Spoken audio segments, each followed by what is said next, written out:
Fala galera, beleza? Hoje a gente vai se aventurar no mundo dos polímeros. Isso aí. E aí? Preparados para desvendar esses caras que estão em tudo, tipo, literalmente tudo ao nosso redor. Polímeros dominam o mundo. Dominam mesmo. E para quem vai encarar o Enem esse ano, atenção. Polímeros são figurinha carimbada na prova. Então, lápis e caderno na mão porque o papo vai ser bom. Bora começar do começo. O que são polímeros? Polímeros são macromoléculas, ou seja, moléculas gigantes formadas pela união de várias moléculas menores que a gente chama de monômeros. Tipo, vários tijolinhos formando uma parede. Perfeito, essa analogia é ótima. Os monômeros são os tijolinhos e os polímeros, a parede. Show! Então, se a gente pensar nos plásticos são polímeros. Ou seria o contrário? Ótima pergunta.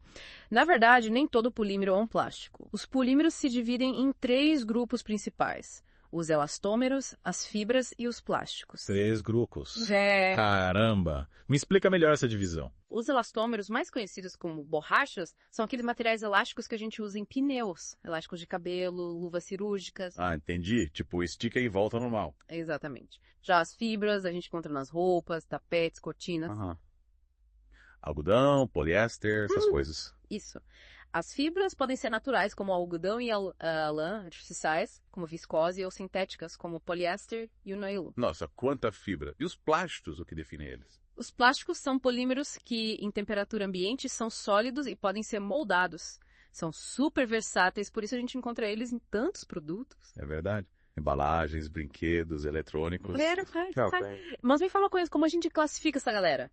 Tem tipo um guia para diferenciar os plásticos. Claro, os plásticos são classificados de acordo com a estrutura das suas cadeias poliméricas e com a forma como reagem ao calor. Entendi. Mas me explica melhor isso de estrutura das cadeias poliméricas. Como assim? Imagina um colar de pérolas. Se as pérolas estiverem todas enfileiradas, a gente tem uma cadeia linear. Agora, se tiverem ramificações, como se fossem pingentes saindo do colar, a cadeia é ramificada. E se vários colares estiverem interligados, formando uma rede, a cadeia é reticulada. Visualizei. E essa estrutura influencia nas características do plástico. Sim. A estrutura da cadeia influencia na resistência, a flexibilidade e elasticidade do plástico. Por exemplo, o nylon usado em meias calça tem cadeias reticuladas, o que garante a sua elasticidade. Faz sentido. E a reação ao calor. Como isso entra na classificação? Os plásticos podem ser termoplásticos ou termorrígidos. Os termoplásticos amolecem quando aquecidos e endurecem quando resfriados, podendo ser moldados várias vezes. Já os termorrígidos, depois de aquecidos e moldados, endurecem de vez e não podem ser moldados novamente. Tipo um bolo assado, né? Depois que é só, não tem como voltar atrás. Exatamente. Essa característica é super importante na hora de reciclar os plásticos. Reciclagem. Tema importantíssimo. Mas antes de falarmos sobre isso, me conta quais são os plásticos mais comuns no nosso dia a dia. No Brasil, os plásticos mais produzidos e utilizados são o polietileno PE, polipropileno PP, o poliestireno PS e o policloreto de vinila. PVC. Os 4 grandes. Me fala um pouco sobre cada um deles, começando pelo PE. O polietileno ou PE é o queridinho das embalagens. Ele pode ser de baixa densidade, o PED, usado em sacolas de supermercado, ou de alta densidade, o PED, usado em embalagens mais rígidas, como as de detergente. Interessante. E o PP, para que ele serve? O PP, ou polipropileno, é conhecido pela sua resistência ao calor e aos produtos químicos. Por isso, ele é usado em pote de alimentos, tampas de garrafa, autopeças e até em materiais hospitalares. E o famoso isopor. De qual plástico ele é feito? O isopor é feito de polistireno, ou PS, um plástico leve e com ótimas propriedades de isolamento térmico. Ah, entendi. E para fechar o quarteto PVC, o que a gente pode dizer sobre ele? O PVC, ou policloreto de vinila, é conhecido pela sua durabilidade. Por isso, ele é usado em tubos e conexões hidráulicas, janelas, pisos, revestimentos e até em roupas de chuva. Nossa, que plástico versátil. E com tantos usos, o plástico virou um problemão ambiental, né? Pois é. Falando nisso, o que acontece com o plástico quando a gente joga ele fora? Demora quanto tempo para se decompor? O plástico convencional demora mais de 500 anos para se decompor no ambiente. 500 anos? É muito tempo. O que a gente pode fazer para diminuir esse impacto? A reciclagem é a principal solução. Ao reciclar, a gente transforma o plástico descartado em novos produtos, diminuindo a necessidade de produzir mais plástico virgem. Reciclar é a solução. Mas com tantos tipos de plástico, como a gente faz para separar tudo isso? Para facilitar a vida, existe um sistema de codificação que identifica cada tipo de plástico. Você já deve ter visto aquele símbolo triangular com um número dentro, né? Sim. Mas confesso que nunca entendi direito o que aqueles números significam. Me explica essa parada. Cada número representa um tipo de plástico. Por exemplo, o número 1 é o PET, das garrafas de refrigerante. O número 2 é o PED, das embalagens de shampoo, e por aí vai. Ah, entendi.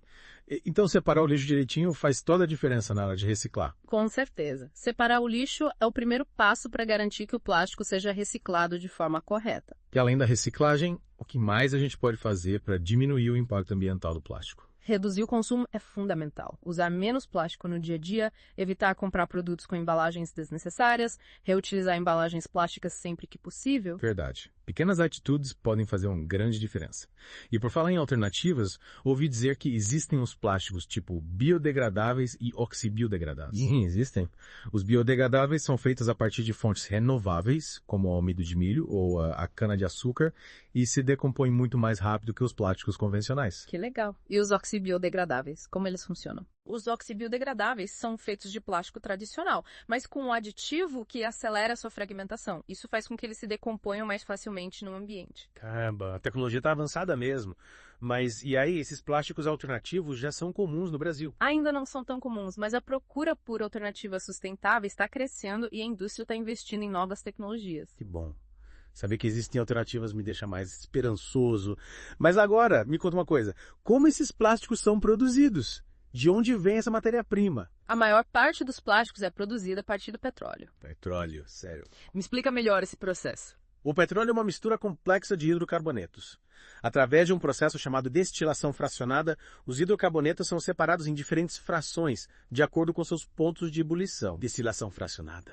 Tem nome complicado. Me explica de um jeito mais simples, por favor. Imagina uma panela com água fervendo. O vapor que sai da panela é composto principalmente por água, porque ela tem um ponto de ebulição mais baixo que os outros componentes da mistura. Na destilação fracionada, acontece algo parecido. O petróleo é aquecido e, conforme a temperatura aumenta, os hidrocarbonetos com pontos de ebulição mais baixos vão evaporando e sendo separados. Entendi. Então, a destilação fracionada separa os componentes do petróleo. E o que acontece depois? As frações mais leves, como a gasolina e o gás de cozinha, são usadas como combustíveis. Já as frações mais pesadas, como o óleo diesel e o óleo lubrificante, passam por outros processos químicos para se transformar em plástico. Nossa, que interessante. Então, o plástico que a gente usa no dia a dia vem do petróleo. Isso mesmo. E a química tem um papel fundamental nesse processo, transformando os hidrocarbonetos do petróleo em materiais versáteis e duráveis. A química é incrível. Mas e aí, como a gente garante que essa produção de plástico seja mais sustentável? A química também está trabalhando para desenvolver processos de produção mais limpos e eficientes que minimizem o impacto ambiental.